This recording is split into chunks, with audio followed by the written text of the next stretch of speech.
আসসালামু আলাইকুম সমস্ত ভিউয়ার্সদেরকে। আমি জলপাই আর আমলকি দিয়ে আচার করব, সেজন্য প্রথমে জল গরম করে নিচ্ছি, আমলকিটাকে ভাপিয়ে নেব আর জলপাইটাকেও একটু ভাপিয়ে নেব, গরম জল যেটা থাকবে ওটাকে ভাপিয়ে নেব। তো আমলকিটা দিয়েছি, 10 মিনিটের মতো ভাপানো হবে। আমি একবার দেখিয়ে দিচ্ছি, আমলকিটা দিয়েছি, সব আমলকিগুলো আমি দিয়ে দিয়েছি, চাপা দেওয়া থাক। 5-10 মিনিট পরে আমি দেখছি, একবার দেখে নিলাম তার মাঝখানে আমি কিছু হয়েছে নাকি। দেখলাম যে জলই গরম হয় না। তারপরে আবার খুলে খানিকক্ষণ পরে দেখলাম যে জল গরম হয়ে গেছে, ভেপেও গেছে, এমনকি কালারও চেঞ্জ হয়ে গেছে। তো এটাকে আমি এবারে তুলে রেখে দেবো, সাইড করে রেখে দেবো, একটা অন্য জায়গাতে তুলে রেখে দেবো। দিয়ে এটা যে জলটা যে গরম আছে, সেই গরম জলেতেই আমি আমলকিটাকে, এই জলপাইটাকে দিয়ে রেখে দেবো।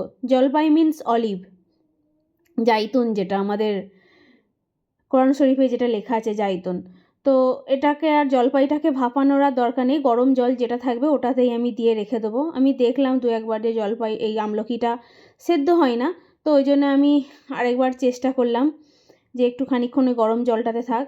ওই গরম জলটা আমি আর আমলকিটা এই জলপাইটা ভাপানো আমি আর দেখালাম না, এই কারণে জলপাইটা ভাপানোটা অপশনাল, ভাপাতেও পারো নাও পারো। তো এখানে আমলকিটা ঠান্ডা হয়ে গিয়েছিলো, আমি তাড়াতাড়ি করে ছাড়িয়ে নিচ্ছি, যতটা তাড়াতাড়ি দেখছো ততটা তাড়াতাড়ি নাও, অ্যাকচুয়ালি স্পিড দেওয়া আছে, স্পিড মোশন করানো আছে। তো ঠিক আছে, তো অনেকগুলো আমলকি তো ছাড়াতে প্রায় অনেকক্ষণই টাইম লেগেছিলো। তো এতক্ষণ তো মানুষের একটা একটা করে আমলকি ছাড়ানো কারোর দেখা সম্ভব না, ওই কারণে আমি একটু দেখলাম যে ক্যামেরাটায় হাত দিলে ক্যামেরাটাও নোংরা হয়ে যাবে, ওই জন্য আমি একটু স্পিডটা বাড়িয়ে দিয়েছি যে এখানটা তাড়াতাড়ি দেখানোও হয়ে যাবে। দেখো আমি সব আমলকিগুলো ছাড়িয়ে নিয়েছি, দানাগুলো এইগুলো সব। এখানে আমি একটা কড়া নিয়ে নিচ্ছি, গরম করে নিচ্ছি কড়াটাকে। গ্যাসটা আঁচটা দেখে নাও, মিডিয়ামেতে আছে। তো আমি এতে কালো জিরে দেব, কালো জিরে বলছি, সরি, ব্ল্যাক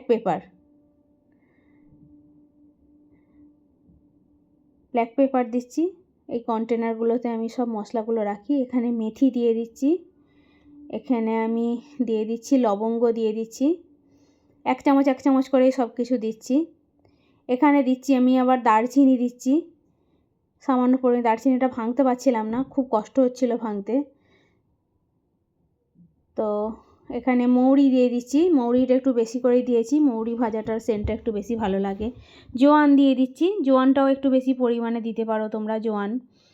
তারপরে এখানে শুকনো লঙ্কা দিয়ে দিয়েছি 5টার মতো, এখানে জিরে দিয়ে দিয়েছি, এখানে ধনে দিয়ে দিয়েছি। দিয়ে এগুলোকে সমস্তগুলোকে নেড়ে আমি গরম করে নেব কড়াতে, গরম করে নিয়ে একটু ঠান্ডা হয়ে গেলে তারপর আমি ওটাকে কুটে নেব। তো ওটার সময় দেখতে গেলাম যে মিক্সিতে পিষতে গেলে সমস্ত মিহি হয়ে যাবে, যেন একবার মিক্সিতে ঘুরিয়ে নিয়ে তারপরে আমি কুটনিতে কুটে নিয়েছিলাম। তো আমার কাছে একটা ছোটো মতো পাথরের কুটনি আছে, সেটাতে কুটে নিয়েছিলাম। তো এখানে আমি গুড়টা ততক্ষণ কেটে নিচ্ছি, এটা একটা গুড়ের চাক আর কি, আমি 2টো নিয়েছিলাম। তো এখানে দেখাচ্ছি আমি, কেটে সমস্তটা দেখাতে পারলাম না, এখানে 1.5টার মতো কেটে দেখালাম, তার খানিকক্ষণ পরে আমি আবার খানিকটা পিষে নিয়েছিলাম। তো কেউ চাইলে পারলে তোমরা গুড় ছাড়া চিনি দিয়েও করতে পারো। তো আমাদের বাড়িতে একটু টক টক সবাই খাই, ওই জন্য আমি গুড় দিয়ে করলাম। আর গুড়টা অল্প পরিমাণেই দিয়েছিলাম, টক টক খাই বলে, আমার ছেলে তো একটু বেশিই টক খেতে পছন্দ করে। তো আমি গুড় দিয়ে, ওই জন্য অল্প গুড় দিয়ে করেছিলাম। এর থেকে বেশি গুড় দিয়েও করতে পারো, চিনি দিয়েও করতে পারো, কোনো অসুবিধা নাই, ইচ্ছা মতো যে যার করতে পারো। আমি গুড় দিয়ে দেখালাম বলেই যে গুড় দিয়ে করতে হবে এটা না, আমি গুড়টাকে হাঁড়িটায় একটু গরম করে নেবো, হাঁড়িটা গরম হয়ে গিয়েছিল, আমি হাঁড়িটায় গুড়টাকে দিয়ে দিচ্ছি। গুড়টা একটু সামান্য গলে গেলে তারপরে আমি আমলকিটা দিয়ে দেবো। আমলকিটা দিয়ে না একটু ভালো করে, যদি কারোর ওই পটেটো ম্যাশার যে ওগুলো হয় ওটা দিয়ে, যদি দেখো আমি ভাপিয়ে নিয়েছিলাম আমলকিটা, ওটা দিয়ে একটু ভালো করে মেখে নেবে। তো আমি ওটার সময় পেয়েছিলাম না, হাঁড়িতে দেওয়ার পরেই তারপর আমি একটা একটা করে আমলকিগুলোকে ভালো করে ওই চামচটা দিয়েই ভালো করে গেঁথে দিয়েছিলাম। তো গরম গরম আমলকিগুলো ছিল, তো ওই জন্য ঘেঁটেও গিয়েছিল, অসুবিধা হয় না। এই যে আমি আমলকিগুলোকে একটু করে থেতো করে দিচ্ছি, যে আমলকিগুলোর ভেতরগুলোতে, জলপাইগুলোর ভেতরগুলোতে সমস্ত কিছু মশলা ঢুকে যাবে। এখানে আমি সামান্য বিট লবণ দিয়েছিলাম, যে দেখো কুটনিতে করে কুটে নিচ্ছি যাতে একটু গোটা গোটা হয়ে থাকে, খাবার সময় একটু মুখেতে মশলাগুলো লাগলে ভালো লাগবে। এতে আরেকটা জিনিস আমি দিতে ভুলে গেছিলাম, কারোর বাড়িতে যদি থাকে ওটা দিও, আমার ছিল না বলে দিই না, রাঁধুনি, সামান্য রাঁধুনি যদি কেউ দিতে পারো তো এই আচারেতে তো ফ্লেভারটা খুবই ভালো লাগবে। এটা আমলকিগুলো তো দানাগুলো ছাড়ানো ছিল, আমলকিগুলো দিয়ে দিলাম, দিয়ে এবার আমি নাড়তে থাকবো। নাড়তে নাড়তে আমি জলপাইগুলোকে আরও ভালো করে মানে একদম দানাগুলোকে একদম বের করে ফেলবো, একদম যাতে দানাগুলো আলাদা হয়ে যায় আর জলপাইটা যাতে আলাদা হয়ে যায়। আমলকি আর জলপাইয়ের আচার দারুণ লাগে খেতে, খুব সুন্দর লাগে খেতে। আমাদের নিজেদের জলপাইয়ের গাছ আছে, আমরা জলপাই মানে বছরে প্রতি বছর একবার করে আমরা জলপাইয়ের আচার বাড়িতে অবশ্যই করি, আর আমলকিটা কিনে নিয়ে আসি। আমি দেখলে দিয়ে মশলাটা দিয়ে দিলাম তোমাদের সঙ্গে কথা বলতে বলতে।